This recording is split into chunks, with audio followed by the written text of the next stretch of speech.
हमारा छोटा सा गांव है, उसका नाम है सेवापुरी है। मेरा नाम नेहा है। मेरी उम्र करीब 22 साल हो चुकी है। मेरा फिगर 2'4", 2'6", 2'4" है। मैं देखने में काफ़ी ज़्यादा खूबसूरत तो नहीं हूँ, पर मेरे शरीर के सारे उभार कपड़ों के ऊपर से ही दिखते हैं। मुझे देखकर मेरे मोहल्ले के लड़के तो छोड़ो, अंकल भी लार टपकाते रहते हैं। और इन बातों को तो छोड़ो, मेरा भाई भी एक बार मुझे नहाते हुए देखने की कोशिश करता है, पर बेचारे को शायद कुछ नसीब नहीं हुआ, क्योंकि मैं अपनी कमसिल जवानी पर लगाम लगा कर रखती थी। कुछ समय बाद जब मेरी शादी हो गई तो मुझे पति भी ऐसा मिला जो दिन भर ऑफिस के काम में लगा रहता। मेरी जवानियों के दिन ढलते जा रहे थे। एक दिन में बैठे बैठे यही बात सोच रही थी, मेरे पति से तो होता नहीं है कुछ और मेरी जवानी ऐसे ही ढल जाएगी। मैंने सोचा क्यों ना अपनी इस जवानी का किसी को मजा दिलाया जाए। वैसे भी मैंने अपनी शादी से पहले किसी भी गैर मर्द को अपने शरीर को टच भी नहीं करने दिया था, इस वजह से मैं अभी भी काफ़ी जवान थी। कुछ समय बाद मेरे घर के बगल में एक परिवार रहने के लिए आया। उनके परिवार में काफ़ी ज़्यादा लोग तो नहीं, बस 4 लोग थे और उनका लड़का भी उन 4 लोगों में से एक था। जब मैंने उसकी पहली बार देखा तो मैं उसको देखती ही रह गई। वह देखने में इतना हैंडसम और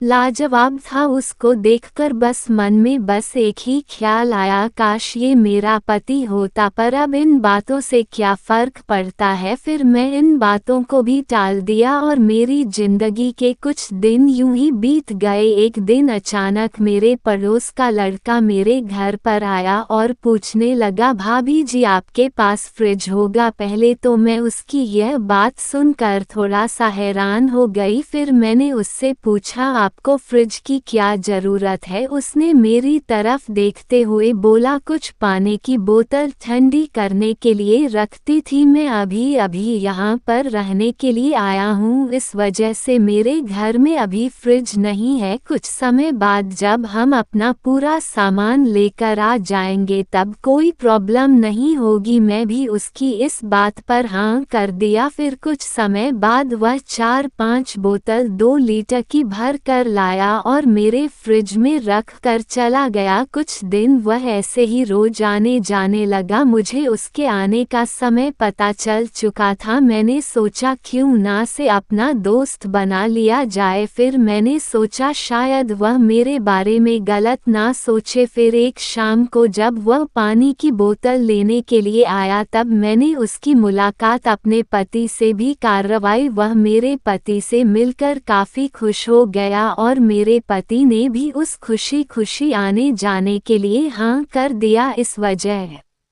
से अब वह मेरे घर पर आकर काफ़ी देर बैठकर भी जाया करता था। वैसे उसका नाम जब मैं उससे पूछा तो उसने देव बताया था। अब जब कभी भी मुझे उससे कोई काम पड़ता तो उसे फ़ोन कर दिया करती। एक दिन शाम को जब मैं बाथरूम से नहाकर बाहर आ रही थी तब मैंने उसे अपने बाथरूम के पास से जाते हुए देखा। मैं समझ गई थी वह मेरे बाथरूम के पास क्या करने आया था, फिर भी मैंने उसकी इस हरकत को नज़रअंदाज कर दिया। अगले दिन शाम को जब वह फिर से पानी लेने के लिए आया तब मैं बाथरूम में नहाने के लिए बैठी ही थी। तब मैंने देखा कोई मेरे बाथरूम से झांकने की कोशिश कर रहा है, पर उस बेचारे की भी किस्मत खराब थी। मैं बाथरूम की लाइट बंद कर दी थी। कुछ समय बाद जब मैं बाथरूम से बाहर आई तब मैंने देखा वह मेरे सोफे पर बैठा हुआ है। मैंने देव से कहा, देव कुछ देर रुक कर जाना, मैं अभी तैयार होकर आती हूँ। वह मेरी बात सुनकर पहले तो हैरान हो गया। कुछ समय बाद जब मैं तैयार होकर बाहर आई तो मैंने उससे पूछा कि तुम क्या देखने की कोशिश कर रहे थे। पहले तो मेरी वह बात सुनकर वह काफ़ी हैरान हो गया और घबराते हुए बोला, आपको शायद कोई गलतफहमी हो गई है, मैं ऐसा कुछ नहीं कर रहा था। मैं भी उसे गुस्से में बोला, मैं सब जानती हूँ, तुम क्या करना चाहते थे। पहले तो मेरी वह बात को काफ़ी देर तक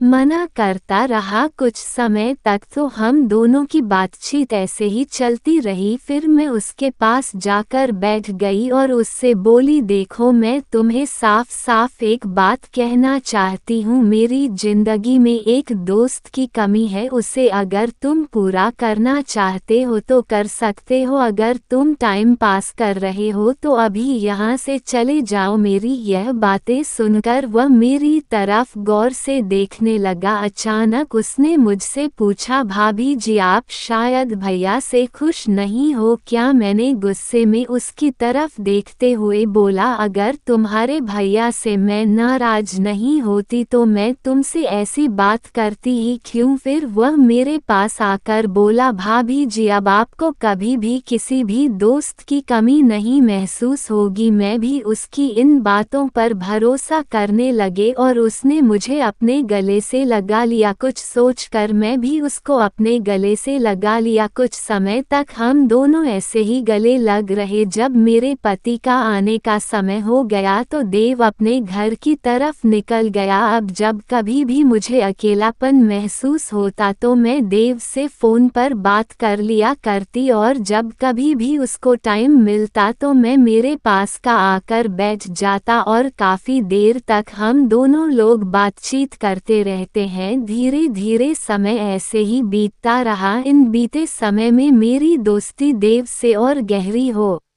गई। उसको कुछ समय बाद हम दोनों लोग घर से बाहर भी घूमने के लिए जाने लगे। हम कभी कभार तो सिनेमा देखने के लिए भी जाया करते थे। एक दिन मेरे पति को बिजनेस के सिलसिले में शहर से 1 महीने के लिए बाहर जाना था। उनके जाने पर भी मैंने कोई इतराज नहीं दिखाई। मुझे पता था अब तो मेरा सारा समय देव के साथ ही भी इतना है। कुछ समय बाद वह बाहर चले गए। उनके बाहर जाने के बाद मैं जब देव को कॉल लगाया वह भी मुझे लेकर बाहर घूमने के लिए जाने का प्लान बनाने लगा। मैंने सोचा क्यों ना उसके साथ किसी अच्छी सी ट्रिप पर जाया जाए। जब हम दोनों घूमने के लिए बाहर निकले, सारा दिन घूमने के बाद हम शाम तक काफ़ी थक गए थे। देव ने कहा, भाभी जी क्यों ना पास में एक होटल में रूम बुक कर लिया जाए। मैं भी उसकी इस बात पर हाँ कर दिया और हम दोनों लोग फोटो रूम की तरफ निकल गए। कुछ समय बाद जब हम होटल रूम में पहुंचे तो हमने देखा रूम में सिर्फ एक ही बेड था। इस वजह से हम दोनों को एक ही बेड शेयर करना पड़ा। उस रात जब मेरी आंख लगने वाली थी तब मैंने देखा अचानक देव ने करवट लिया और वह मेरे शरीर से चिपक गया। मुझे लगा शायद वह नींद में। कुछ देर बाद वह मेरी तरफ पीठ करके लेट गया। जब मैंने देखा उसकी तरफ से कोई हरकत नहीं हो रही है तो मेरी भी आंख लग गई। जब सुबह मेरी आँख खुली तो मैंने देखा देव का हाथ मेरे पेट के ऊपर रखा हुआ है और उसका पर मेरे पैरों के ऊपर रखा हुआ है। कुछ समय तो मैं ऐसे ही लेटी रही। कुछ समय बाद जब देव की आँख खुली तो वह हड़बड़ा कर उठा। जब उसने देखा मैं सो रही हूँ तो उसने मेरे गाल पर एक किस किया। उसके बाद वह बाथरूम की तरफ चला गया और बाथरूम से भी काफ़ी देर में बाहर आया। जब वह बाहर आया तो मैंने देखा वह नहा धोकर बाहर आया हुआ है। फिर मैं भी जल्दी से नहाने के लिए चली गई। जब मैं बाथरूम में नहा रही थी तब मैंने देखा कोई मेरे बाथरूम में झांकने की कोशिश कर रहा है। मैंने कोई ज़्यादा रिएक्शन नहीं दिया और शांति से नहाती रही। जब मैं बाहर आई तब मैंने देखा देव अपने बेड पर लेटकर मोबाइल चला रहा है। आज मेरे मन में भी देव को लेकर काफ़ी अजीब से ख्याल आ रहे थे। फिर जब मैं उसके पास जाकर बैठ गई और उसको अपने गले से लगा लिया, अचानक मेरी इस हरकत से वह हैरान हो गया और उसने मुझे हड़बड़ाते हुए पूछा, भाभी जी क्या बात हो गई? मैं उसको गले लगाते हुए बोली, देव मुझे तुमसे एक पति का प्यार चाहिए, अब दोस्ती के प्यार से मन नहीं भरता। वह मुस्कुराकर मेरे होठों पर किस करते हुए बोला, भाभी जी जैसा आप बोलो मैं आपके लिए ही तो हूँ। फिर उसे दिन मेरे देव ने मुझे एक पति का प्यार किया। उसे दिन के बाद देर से मेरी दोस्ती है और काफ़ी गहरी हो गई। अब जब कभी भी हम मिलते तो देव मेरे बजे की कमी पूरी कर। जैसा आगे की कहानी सुनने के लिए तुम्हारे चैनल को सब्सक्राइब करें, लाइक करें और कमेंट करें। आप सभी लोग देख रहे हैं मीना की दुकान।